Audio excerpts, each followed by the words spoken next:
What's going on, guys? Welcome to the BORA Speed Report. This is hopefully going to be a new series on the channel, but we don't have a set schedule because there's no guarantee when news will break.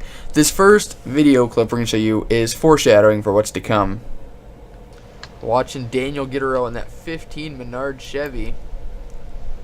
He looks like Matt Flood's just kind of going to hook him a little bit. Steven Mullins not having the best day. Kenneth Graves got lucky he didn't end up in that tire barrier.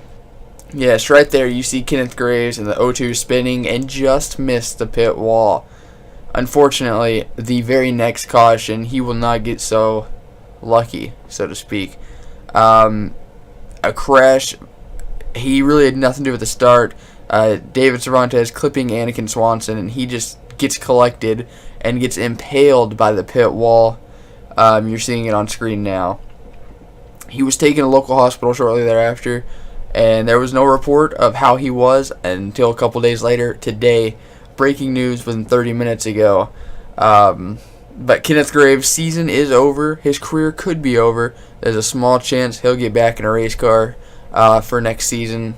But there's no guarantees. We wish him the best. That's a very intense crash. Watching it right now over and over again. Yeah, let's get on to the next topic, though. Our next topic is a former Call of Duty Premier Series champion, Keegan Alsop, will be replacing Kenneth Graves in that 0-2.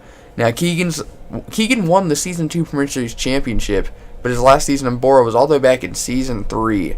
So a lot of you don't even know who he was because that was in a different time period or era of BORA. But he's not going to be sponsored by Farm Bureau like Kenneth was. He'll be sponsored by the Outlaw. This is going to be really exciting to see Keegan back on track. Well, let's move on to the third and final topic. Our third and final topic is Call of Duty Premier Series driver Nick Ventura, driver of the number 31 Hooters Chevy, is under fire due to some of his post-race comments. If you're unsure what we're talking about, here's a quick look at what happened on track. And here we go watching Nick Ventura. If you've read any comments on any Premier Series race ever, Nick Ventura is one of the most short tempers in the entire series. I wonder how he feels that his teammate Isaiah Ford might have just got him wrecked. As you can see, Nick was running just outside the top 5, and it's no secret he hasn't been running as well as expected this season. He won a race last season, he made the chase, but even in a top-rated car, he was unable to come anywhere near the chase. Hasn't really been that close to winning, and this was arguably the best chance he's had all season. And I personally completely get where he's coming from. Maybe I wouldn't have used the same words he used, but his post-race comments. Here is the actual interview that he had with BORA.com officials. The reporter asked him, here we are with your 17th place finisher, Nick Ventura, driver of the Hooters number 31 Chevy. What happened with the incident on lap 4? And we're obviously going to have to censor some of this due to swear words and whatnot.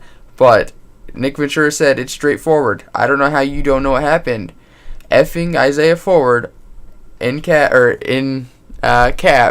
My teammate took us out. He needs to learn how to drive.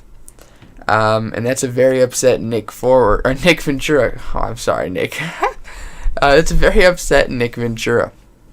Now, honestly, I don't have a problem with what he said, man. Freedom of speech. But unfortunately, whenever we are live on air or it's an official press release, you can't really just say what comes to mind. You have to censor yourself. You have to think about your sponsors and your team, who you represent.